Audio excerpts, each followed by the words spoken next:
I lost Lou to suicide 3 months ago.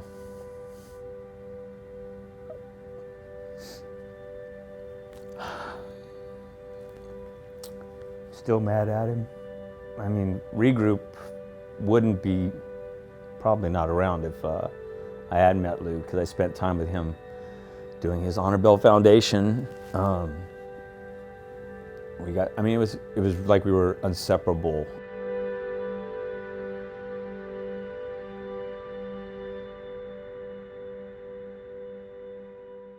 I've always wanted to do medicine, and I don't know why. I think my mother's illness probably plays into a lot of it, with her mental illness.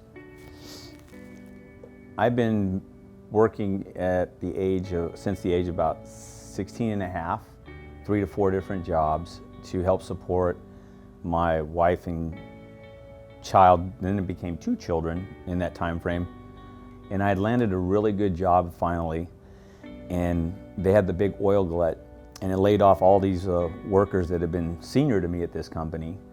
When I was driving home after being laid off, I was trying to think how that conversation was going to go with the wife and in-laws, and explain to them, what's my plan now.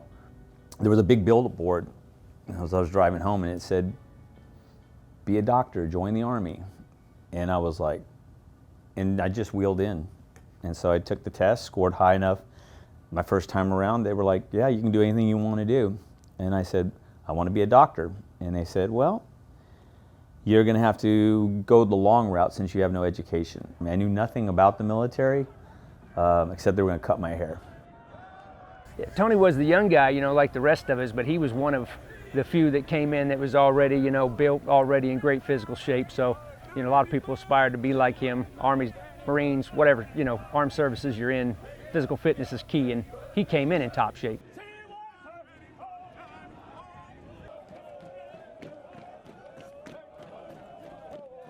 We were sent in to find Noriega and take him out of power because of the things he was doing illegally.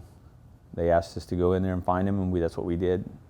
So there was a lot of green tracers flying through the sky the minute we exited the aircraft. It was really dark, and it was really fast. We're pinned down, we're out in the open, and so we're all laying flat. The gunfire goes off again, and they're yelling, "Medic, medic." We knew it was Lou Oliveira, and he had been shot 3 times in the lower area of the clavicle, looked like twice and once in the neck, and then a gunshot wound to the head. Lou's on the ground, we treat him, stabilize him, get him out of there, and I don't see him for 30 years. He had no parts to fill in except for when he woke up at the hospital for the first time in San Antonio. So we were looking for each other. From his TBI, he was dealing with a lot of depression problems, a lot of pain from the gunshot wounds. It severed a nerve, and he was really, he couldn't use his arm as much. And those things were always playing on him. He kind of felt that he wasn't, a full dad or a full husband because of the pain and stuff like that. And it's just what we go through with that. He had a great life.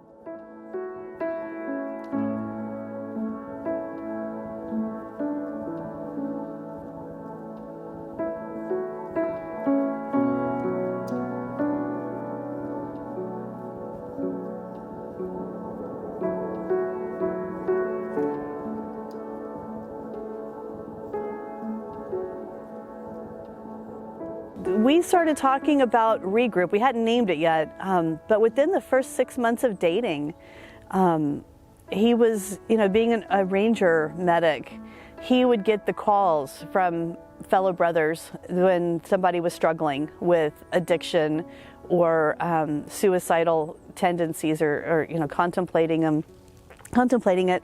And so I would witness these calls and how they would rally together and help the one that was struggling. We got guys over here that have kind of gone into a shell since they got out. Some guys really flowered and prospered, and to bring us all together after all this time, you know, and be able to reconnect, we start seeing this brotherhood growing again. There isn't one reason why men and women don't transition well from the military. It's a combination. It's just like a disease process. There's other things that weigh into why a person's more susceptible than the other person. And so then as ReGroup came about, we just said, you know what, let's do it. And Antonio was in between contracting jobs, and so both of us had the time, and just really started looking at it and deciding, well, what would it take to make it reality? And we decided with this Texas property that if we just went ahead and moved here, got rid of the mortgage and the rent, put everything in storage, and lived very humbly, we could afford to work for free for about 3 years. You gotta sweat, you gotta be committed, you gotta be here, and that's what these guys do. They're here, and they're making a difference. They're not talking, they're working. Just like our military, as long as we have a military, a ReGroup Foundation would be needed. And that is to assist our men and women when they get out of service. Through his experiences, he knows what these guys have been through, and he knows what it takes to come back home and put things together. Every day we open up another can of worms that we didn't know existed in the nonprofit world. And but it's good, it's healthy. I have to tell you, the first time in my life I wake up every morning more excited about my day than I ever have, ever. That's honest. I mean, Stephanie knows that. I tell her that every day.